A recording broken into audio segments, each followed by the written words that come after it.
안녕하세요. 와인 성형외과 실장 우정은입니다. 김은하 원장입니다. 오늘은 지난 팔자주름에 이어서 저는 두 번째 고민이 저도 이제 요거거든요. 이게 목주름이라고 하는 게 어느 한순간에 보이더라고요. 맞습니다. 보통 목주름은 30대가 시작되면서 조금씩 보이기 시작해서 그 뒤로 점점 깊어지는 거를 실감을 하게 됩니다. 그런데 보통 이 목주름이라고 하면은 한 가지가 아니고 여러 가지가 있으니까 환자분이 걱정하시는 목주름은 어떤 겁니까? 라고 먼저 물어보는 게 중요할 것 같네요. 목이 원래는 노화가 제일 빨리 보이는 부분인 것 같기는 하거든요. 가로로 이제 파여 있는 주름이 이제 선명해지는 것 같아요. 저도 요거는 어떻게 관리를 해야 되나요? 제일 먼저 생기는 목주름이 역시나 가로주름입니다. 이게 목은 우리가 굽히기도 하고 늘리기도 하는 부분이기 때문에 어느 부분에서는 피부가 접히는 부분이 생기고 그 접히는 부분에서 점점 주름이 깊게 생겨지는데, 이럴 때는 일단 제일 먼저 접혀져서 조직이 좀 눌러진 부분을 조금 더 팽창시킬 수 있게 볼륨을 좀 채워주는 게 필요합니다.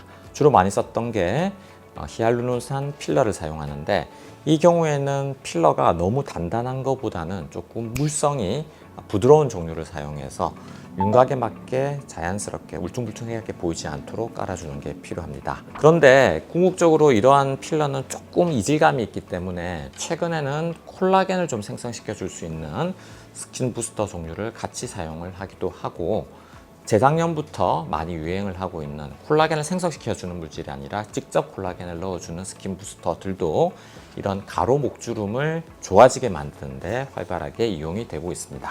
목주름은 이제 피부가 얇은 곳이잖아요. 그럼 이 부분은 이제 세밀하게 시술을 진행해야 되는 부분이겠네요. 이제 맞습니다. 필러 같은 경우에도 피부가 두껍다면은 그 울퉁불퉁한 경우가 확실히 더 줄어들 텐데, 목 피부는 정말 얇고 경우에 따라서 목주름이 진하신 분들은 특히 피부가 더 얇기 때문에 그 경우에는 이질감이 느껴지지 않게 굉장히 적은 양을 천천히 그 케바케 구조에 맞도록 조금씩 주입하는 게 필요합니다. 그럼 첫 번째로는 가로주름에 대해서 저희가 고민을 해봤잖아요. 두 번째로 많이 하는 질문은 세로주름이에요. 얇은 곳에 이제 생기는 세로주름인데요. 이 부분은 어떻게 치료를 받을까요? 보통 세로주름 같은 경우에는 조금 더 나이 드신 연배에서 보통 40대 중후반부터 생기기 시작하는데요. 볼륨감이 좀 줄어들고 얇아지면서 물풍선이 물을 빼면은 표면이 좀 쭈글쭈글해지는 것처럼 잔주름이 생기죠. 보통 위아래로 많이 생기고 목의 중간 부위에 좀 많이 생깁니다. 이런 경우에는 당연히 볼륨으로 조금 조절을 해야 되는 부분이 있는데,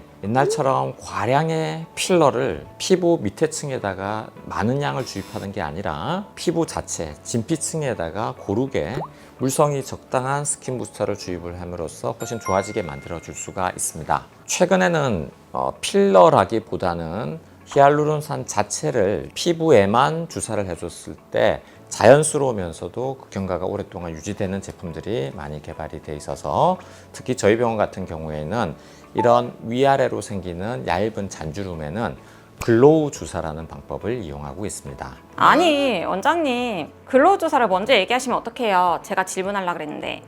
글로우 주사는 이제 몇 번 정도 시술을 받아야 되나요? 글로우 주사 같은 경우에는 1년에 보통 2번 내지 3번 정도를 추천드리고 있는데, 피부가 굉장히 건조한 분이나 혹은 반대로 피부에 잔주름이 이렇게 심하지 않은 분들의 경우에는 그 기간이나 양을 조절하실 수가 있겠습니다. 세 번째로는 이제 이 얇은 거에서 이제 또 진한 목주름이죠. 나와 있는 이런 벼슬, 이거는 어떻게 할까요? 굵고 튀어나온 주름을 걱정하시는 분들이 굉장히 많죠. 이런 경우에는 보통 50대 이후 피부도 굉장히 얇아지면서 목을 유지하고 있는 그 근육이 텐션이 올라가면서 생기는 건데요. 목에는 좌우에 하나씩 플라티스마라고 하는 근육이 있습니다. 이 근육이 노화의 과정에 따라서 텐션이 증가하게 되면서 이런 밴드 모양의 끈이 목 가운데 부분이나 혹은 바깥쪽 부분에 한 두 줄씩 생기게 되죠. 제일 편한 방법은 일단 보톡스로서 근육의 톤을 낮춰주는데, 보톡스를 아무리 만든다고 하더라도 이 근육의 톤이 완전히 떨어지지는 않아서 표시가 나는 경우가 많습니다. 그래서 이런 경우에는 최근에 많이 유행하고 있는 목 근육 묶기 수술을 진행하기도 합니다. 이 수술에 대해서는 다음번에 제가 좀 더 자세하게 말씀을 드리도록 할게요. 또한 수술이 조금 부담스러우신 분들도 계실 텐데 이 경우에는 실리프팅으로 플라티스마 근육과 함께 잡아당겨 줌으로 해서도 깔끔한 모양을 만들기가 쉽습니다. 실리프팅 같은 경우에는 시술 직후부터 바로 일상생활이 가능하시기 때문에 요즘 찾는 분들이 훨씬 더 많으세요.